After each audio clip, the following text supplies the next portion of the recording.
Hey guys, hope you're ready to get down deep into writing tips because today we're going to talk about a very tricky one that I don't feel like people talk about enough, which is subtext, right? So this comes from my post, How to Write What's Not Written, and in parentheses it says subtext. Alright, so I've been seeing, as an editor, I've seen a number of stories that lack in subtext. And honestly, I mean, it's not surprising because writing subtext, or I guess you would say not writing it, because subtext is what's between the lines, it's flipping difficult to, one, understand, and two, do. I mean, I had to read about writing subtext like over 2 years ago. Of when I was doing this post, I had been reading about subtext 2 years prior to that, and only after like 2 years did I feel like I was starting to understand it and have like conscious control over it. So I'm going to attempt to try to explain how to do it. This is going to be probably like the first video in a series because there's a lot of ins and outs, and I want to make it clear because subtext, when you understand it, is super important and super powerful in writing. In fact, beyond the basics, I think it's one of the most important things to probably master. So, before I get out ahead of myself, let's talk about what is subtext. What is that? Well, the best definition of subtext, in my opinion, is that subtext is what's not said, right? It's what's implied or between the lines. A while ago, I did a series about writing humor. You may or may not have watched those. They're available if you want to. But in it, I talked about how Lemony Snicket had a specific technique that he employed for some of his humor. He states the obvious, and then he strongly implies the unobvious. So subtext is what is implied. So I have this example that I just made up for the sake of this lesson, okay? Alright, it says... Robert, not bothering to raise his hand, spouted out an inappropriate joke. Robert, I don't want to hear that kind of language in my class, Mr. Henderson said, but the ends of his lips twitched up. That's very offensive. He failed to suppress a full-blown grin. So here we can tell that the teacher found whatever Robert said funny, but neither he nor the narrator comes out and tells the reader that. Instead, it's implied by his body language and behavior, what he doesn't say. What Mr. Henderson actually says to Robert is at odds with how Mr. Henderson acts. That's an important part. The fact he claims to find the joke offensive is very straightforward, but we know by the subtext he actually thinks it's funny. That's subtext, okay, in motion. And chances are it's a lot more interesting and entertaining and powerful when you use subtext than being straightforward about what's happening. Or, if anything, it at least gives us a different kind of character. So here's a straightforward version of that example. Robert, not bothering to raise his hand, spouted out an inappropriate joke. Mr. Henderson laughed. That's funny, but you shouldn't say stuff like that in class. So the second example isn't wrong per se, but hopefully you can see how the two examples are different from each other. The subtext example has this added layer, it's more complex, and it also tells us something about the character that's not on the page. Mr. Henderson is trying to be what he thinks is a good teacher by covering up his true reaction. Recently I ran into some stories that they weren't wrong per se, but I felt like the subtext could have taken them to the next level and made the conversations in them much more interesting. Everything in the story was surface level, but readers love stories that have undercurrents in them, that have different layers in them. And subtext doesn't just happen with characters. It can happen with other elements in a story, like setting. It can imply significant things about setting that aren't mentioned straight out in the text. Alright, so next I want to talk about why even use subtext? Why is this something that we even need to be worried about? Well, whether or not we want to admit it, and whether or not we are even conscious of it, we all have things we don't want others to know about us.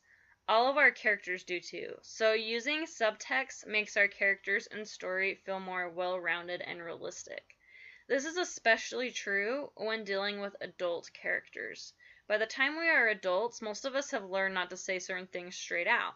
if we don't like someone, we've been taught not to tell them bluntly, right? So if we don't want to hurt someone's feelings, we won't say our true opinions directly. So human beings, especially adult human beings, they work off subtext all the time, daily. And it's strange, but often when we communicate our feelings directly, you actually lose tension in the story. It's what's not being said that creates tension. It creates anticipation and apprehension. It keeps us interested because of what's boiling under the surface. When the character or narrator comes out and just tells us straight out, like, oh, I'm angry, the tension breaks and we move into a kind of denouement about dealing with that anger. Being indirect creates tension. So if you want the reader to feel that tension, it's usually best to use subtext. Often you can escalate the subtext to escalate the tension. With subtext, you can craft unreliable narrators and blind characters, and you can reveal subconscious or suppressed thoughts and emotions, create powerful revelations, and whip out effective humor, which we're going to talk about all of these things in this series.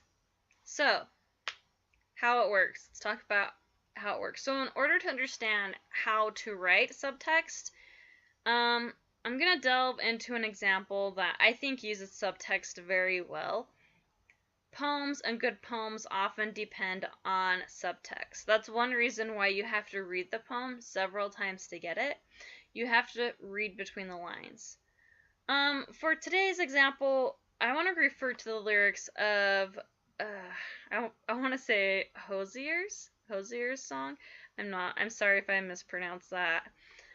He has a song called Take Me to Church, which was pretty popular a few years ago. And it's a song, but it's definitely a poem. And one of the reasons so many people liked the song when it came out is because of the powerful subtext of the lyrics.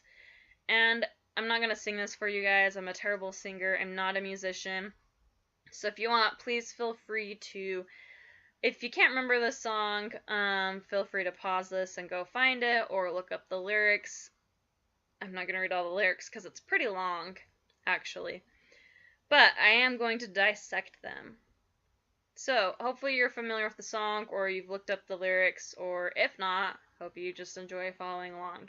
So, in this song, there's a few different interpretations of this song, but I think most people will agree that this is a song about a person who's yearning to be good by religious standards, but who has like some kind of lover, and the speaker's relationship with her is considered sinful. And all of this, if you look at the lyrics, all of this is implied. So how does he imply this thing? Well, if you look at the words and phrases Hozier is using, they are charged with connotations, mostly religious. He is consciously using words that carry specific but implied meanings. Some of them are even symbolic. By using religious words and phrases, for example, he says worshipped her sooner, last true mouthpiece, goddess. He uses those sorts of words in reference to his lover. And we can tell that the speaker views her and feels like his relationship with her is something holy. He is using words and phrases with negative and harmful connotations when he's talking about his church.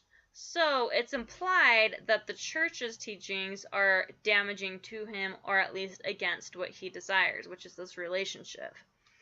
But this gets even more complex. So, he's supposed to be feeling edified and holy in church, but he feels edified and holy when he's committing, quote, sin with his lover. So the speaker is aware of this, but he's not fully aware that the church he is attending is corrupt. Because we have these lines. He says, "That's a fine-looking high horse. What you got in the stable. We've a lot of starving faithful. That looks tasty. That looks plenty. This is hungry work." So he understands it on some level, but it's more like a subconscious level. He's aware of what is going on, but he is blind to the corruption.